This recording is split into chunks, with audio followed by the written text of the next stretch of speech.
Hey guys, Jay here, welcome to EonsBattle. I've had this question gnawing at my mind for a while now. It seems so simple, but there's so much to it. Are miniatures art?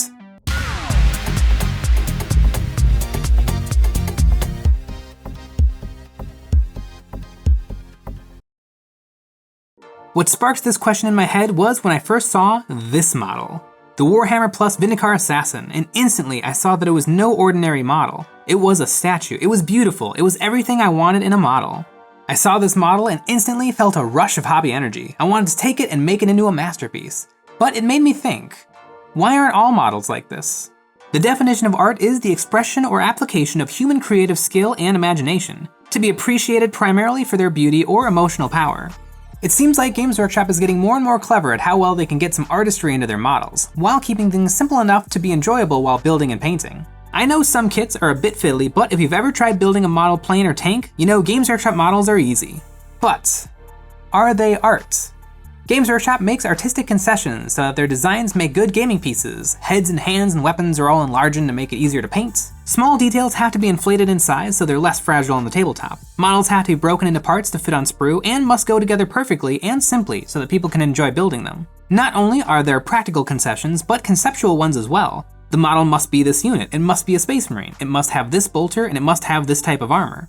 By the time all of this is worked out, are the mini designers artists exploring their creative vision, or engineers solving a design problem? All this would lead me to think that when the plastic arrives to us, the consumers, it's no longer art. Just like the coloring book pages. The drawings are certainly art, but they're created in a way to allow us to be entertained while building, painting, and gaming with them. This is all very tricky. Artsy-fartsy, you could call it. I think the biggest shift we've seen in Games Workshop's design philosophy over the years is their attempt to integrate more artistry into their models. We're seeing less and less neutral poses and more dynamic poses.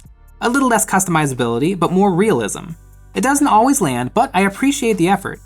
If there is a magic recipe for good miniatures, I think it exists in a happy medium between dynamic artistic poses and being a good gaming piece. If we compare some of Games Workshop's more recent attempts, we can see the unwinnable tug of war that exists between these two ideas. If we look at the Triumph of St. Catherine, we see it is glorious. I could see this as a wonderful painting. It's very evocative and really tells a story. But they swung too hard toward artistry. Good luck gaming with this dinner plate full of Sisters of Battle. Dodging line of sight, trying to fit between terrain. It just doesn't really work.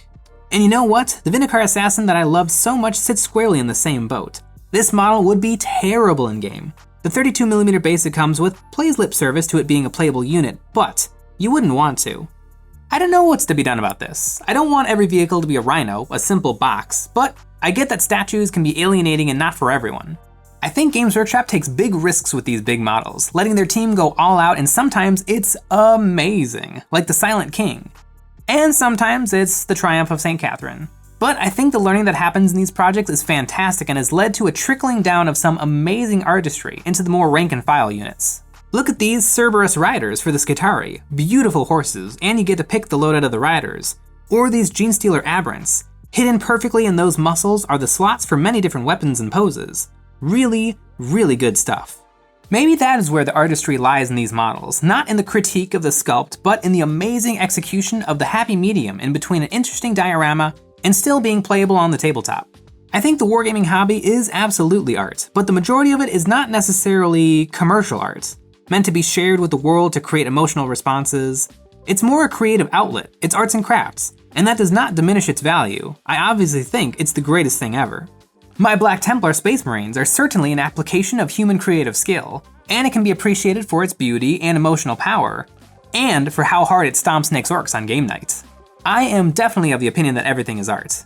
Now, some would argue that if everything is art, nothing is art, but let me explain my thought process, because I feel like the conversation to have is not if some creative work is or isn't art, but it is art, but do you like it? To use movies as an example, there are really great movies that I don't like, and there's really bad movies that I love. Whether you like it or not, it's just a gut thing at the end of the day.